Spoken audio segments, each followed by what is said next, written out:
Hello viewers, education মিডিয়ার পক্ষ থেকে আমি আলামিন আপনাদের স্বাগতম জানাচ্ছি। তো আজ আমাদের টিউটোরিয়াল পার্ট 3। তো এই পার্টে আমরা জানবো ট্যাগ এলিমেন্ট সম্পর্কে। HTML এর কিছু ট্যাগ আছে, ট্যাগগুলো আমাদের জানতে হবে। HTML শিখতে চাইলে, HTML যদি আমরা কোড লিখতে চাই, তাহলে সেই ট্যাগগুলো মাস্ট বি আমাদের জানা লাগবে। তো আমরা গত পর্বে এতটুকু পর্যন্ত করছিলাম। HTML এর বেসিক স্ট্রাকচার দেখছিলাম, টাইটেল দেখছিলাম। তো আজ আমাদের HTML এর কিছু ট্যাগ আছে, ট্যাগ সম্পর্কে আলোচনা করব। তো প্রথমে HTML এর যে হেডিং আছে, HTML হেডিং 6টা হেডিং ট্যাগ আছে। হেডিং ট্যাগ হচ্ছে h1 h1 থেকে শুরু করে আপনার h2, তারপরে h3, আমি এভাবে লিখতেছি সবাই বাচ্চাদের জন্য, h5,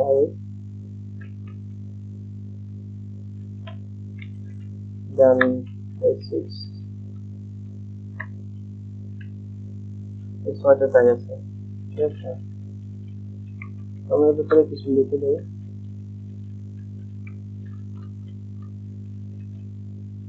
This is heading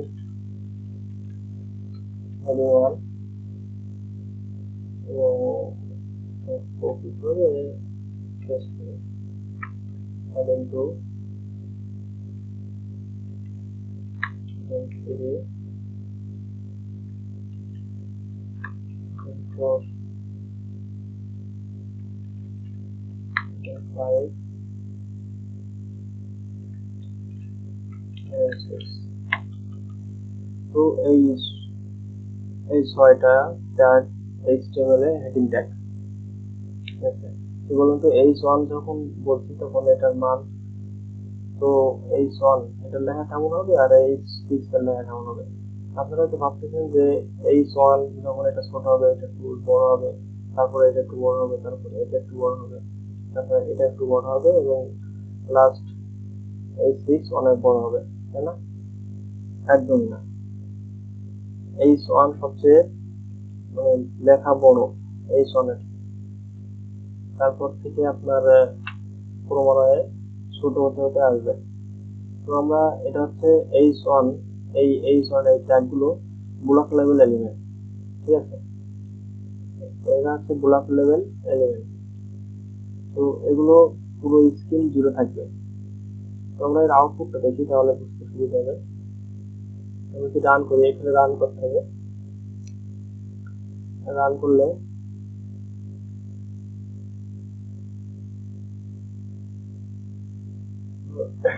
follow করতেছে একটু।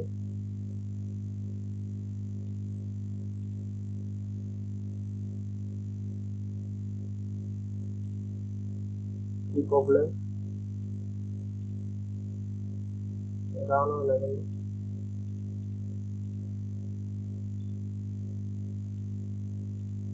অ্যাকচুয়ালি আমার ল্যাপটপে একটু সমস্যা হয়েছে, তো আমি ল্যাপটপটা একটু এখানে, সরি, আমাদের এখানে ল্যাপটপে সমস্যা না আসলে আমরা এখানে সেভ করতে ভুলে গেছি। সেভ করতে হবে, কন্ট্রোল এস সেভ করলাম। এখন যদি আমরা এটাকে রিফ্রেশ করলে দেখতে পাবেন হেডিং 1টা সবচেয়ে বড়, তারপর হেডিং 2, তারপর হেডিং 3, এরপর মানে ছোট হতে হতে আসতেছে। প্রত্যেকটা কিন্তু ব্লক লেভেল এলিমেন্ট। ঠিক আছে, পুরো স্ক্রিন জুড়ে আছে। আমরা যদি এটা ইন্সপেক্ট এলিমেন্ট করি, তাহলে এখানে দেখতে পাবেন যে এই হেডিংটা দেখতে পাচ্ছেন। আমরা এখানে এখানে এটা দেখতে পাই পুরো লাইনটা জুড়ে আছে। পুরো লাইন জুড়ে আছে, এটাও পুরো লাইন জুড়ে আছে, এটাও পুরো লাইন জুড়ে আছে। এটা ব্লক লেভেল এলিমেন্ট। তো HTML এ ব্লক লেভেল এলিমেন্ট আছে বেশ কয়েকটা ব্লক লেভেল এলিমেন্ট, এগুলো হচ্ছে ব্লক লেভেল এলিমেন্ট। তো আমাদের HTML কিছু ট্যাগ দেখতে পাচ্ছি। আমরা এই সাইটটাতে আসলাম, টিউটোরিয়ালস, এই সাইটটা tutorialrepublic.com। এখানে অনেক সুন্দরভাবে কিছু HTML5 যে ভার্সন, এখানে অনেক কিছু ট্যাগ আছে HTML5 এর। ট্যাগগুলো আমরা দেখি। এই ট্যাগ আছে ডিফারেন্স হাইপারলিঙ্ক, এটা বহুত ট্যাগ আছে। এই স্ট্রাকচার ট্যাগ, এগুলো হচ্ছে স্ট্রাকচার ট্যাগ, বহুত আছে। তারপরে মিডলটা tag, form tag, formatting tag, list tag, table tag, scripting tag, embedded content tag, ঠিক আছে। আরো অনেক ট্যাগ আছে, এই ট্যাগগুলো আপনি দেখে নিতে পারেন। আর যেগুলো আপনার HTML5 থেকে আপনার উঠে গেছে, যেগুলো ব্যবহার করা হয় না, সেগুলোর জন্য HTML5 থেকে বলে দিচ্ছে। কিছু কিছু ট্যাগ HTML5 এ ব্যবহার করা হয় না অবশ্য, নতুন যেগুলো যুক্ত হয়েছে আর কি সেগুলো। তো আমরা দেখি এ ট্যাগ, আর্টিকেল ট্যাগ, কিছু কিছু ট্যাগ আছে, আমরা এগুলো আপনারা দেখে নেবেন। আর এখান থেকে কিছু আমি দেখাচ্ছি আপনাদের।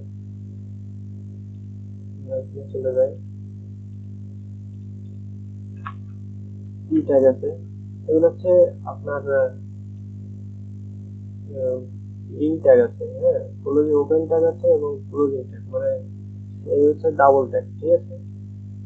এগুলোর দুইটা পার্ট থাকবে, ওপেনিং ট্যাগ থাকবে, ওপেনিং ওপেনিং পার্ট থাকবে এবং ক্লোজিং পার্ট থাকবে, ঠিক আছে। এটা ক্লোজ করা লাগবে কিন্তু। ওইখানে কি আছে, প্যারাগ্রাফ প্যারাগ্রাফ, আপনার ওয়েবসাইটে যদি প্যারাগ্রাফ লিখতে চান তাহলে আপনার কি ট্যাগ ব্যবহার করা লাগবে। তো এখানে আমরা একটা প্যারাগ্রাফ লিখি, this is our paragraph,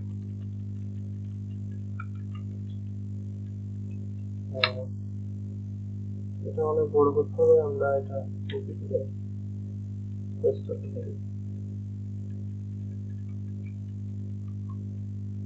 দেখতে পাচ্ছেন অনেক বড় প্যারাগ্রাফ হয়ে গেছে, এটা প্যারার মতো আসবে। আমরা কন্ট্রোল এক্স দিয়ে সেভ করবো।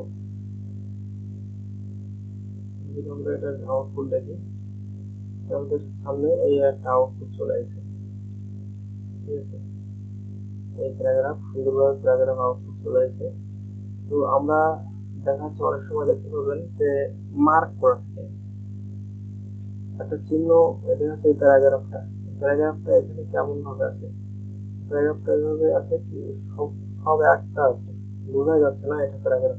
তো এটা যদি আমি বোল্ড করতে চাই, মানে সবার থেকে ভিন্ন করতে চাই, আকর্ষণীয় করতে চাই, তো এই জন্য আমাদের এখানে ট্যাগ ব্যবহার করতে হবে, ডাবল ট্যাগ হচ্ছে দুই ট্যাগ।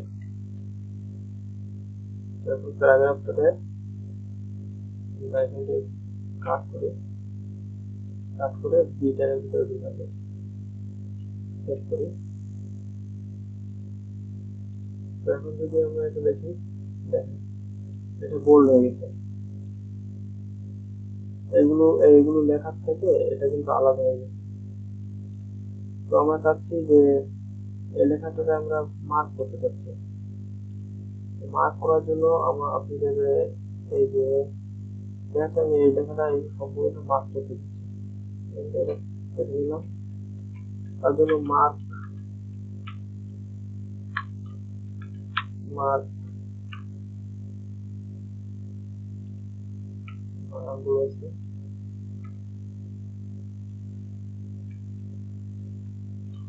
আমরা যদি বিশেষ করে দেখতে পাবেন এই যে হলুদ রঙের, দেখতে পাচ্ছেন লেখাকে হাইলাইট করার জন্য ব্যবহার করা হয়।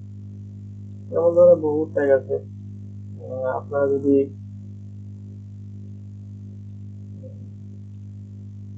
এই লাইনটা অনেক বড় হয়ে গেছে, দেখা যাচ্ছে আমি এই প্যারাগ্রাফের পরে আমি এই প্যারাগ্রাফ গুলো আমি চাচ্ছি না, তাহলে আমি এই প্যারাগ্রাফের পরে এখানে আমি লাইন ব্রেক দিতে পারবো। লাইন ব্রেক দেওয়ার জন্য এখানে গিয়ার ট্যাগ আছে, গিয়ার ট্যাগ ব্যবহার করবো। এটা হচ্ছে সিঙ্গেল ট্যাগ। আপনারা যে ডাবল ট্যাগ দেখবেন, গিয়ার ট্যাগ হচ্ছে সিঙ্গেল ট্যাগ। সিঙ্গেল ট্যাগ আছে কিছু, গিয়ার ট্যাগ, ইমেজ ট্যাগ, আরো অনেক ধরনের ট্যাগ আছে যেগুলো সিঙ্গেল ট্যাগ। লাইন ব্রেকের জন্য ব্যবহার করা হয় গিয়ার ট্যাগ। তো সিঙ্গেল ট্যাগ সবসময় আমরা এইভাবে ক্লোজ করে দেবো। দুইভাবে লেখা যায়, সিঙ্গেল ট্যাগ আপনারা দুইভাবে লিখতে পারবেন। যদি চান এভাবে লিখতে পারবেন, ডিয়ার লিখতে পারবেন, এটাতে এভাবে লিখলেও হবে, ঠিক আছে, এভাবে লিখলেও হবে, এটা এখানে দিয়ে দিলাম। আবার যদি চান এভাবে লিখলেও হবে, কিন্তু এটা এইভাবে লেখা স্ট্যান্ডার্ড। এটা এটা আপনার ভুল হতে পারে, তবু ভুল হতে পারে, এইভাবে লেখার চেষ্টা করবেন, একটু ক্লোজ করবেন, এটা হচ্ছে স্ট্যান্ডার্ড। তো আমি যদি এটা ক্লিয়ারটা দিলাম, আমি যদি দেখি রিফ্রেশ করি, তো আমরা সেট করি না, এটা সেট করতে হবে। দেখেন এই যে এখান থেকে লাইনটা হয়ে গেছে। পিক্সেলের করি, তারপরে এখানে কি আছে, এই জায়গাতে এই দেখ, এই হচ্ছে ডিসক্রিপশন কি করে ডিফারেন্স হাইপার লিঙ্ক। তো আপনি চাচ্ছেন এই প্যারাগ্রাফের এখানে এই প্যারাগ্রাফটাকে আপনি হাই লিঙ্ক করতে যাচ্ছেন, তো লিঙ্ক করার জন্য এখানে আপনার এটা ব্যবহার করতে হবে, এটা দিয়ে দিলাম এটা। এখন যদি আমি পেজটা রিফ্রেশ করি, তাহলে কি দেখতে পাবেন, কিছু দেখতে পাবেন না, কারণ এখানে আমার লিঙ্ক করি।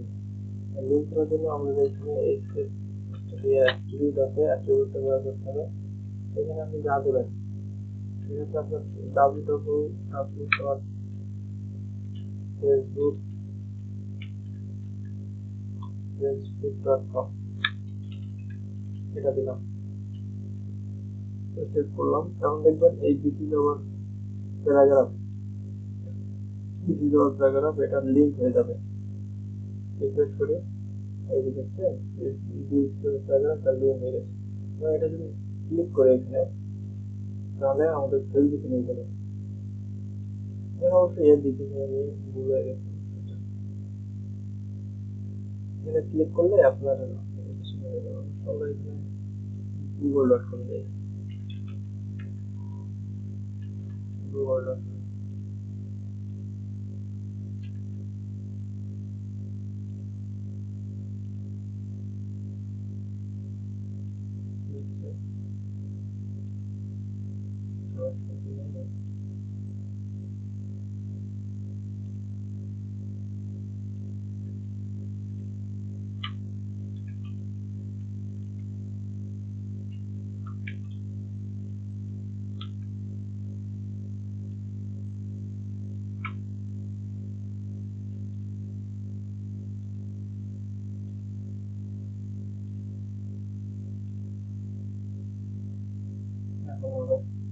HTTP দেওয়া লাগবে, ঠিক আছে, HTTP না দিলে এটা কাজ করবে না।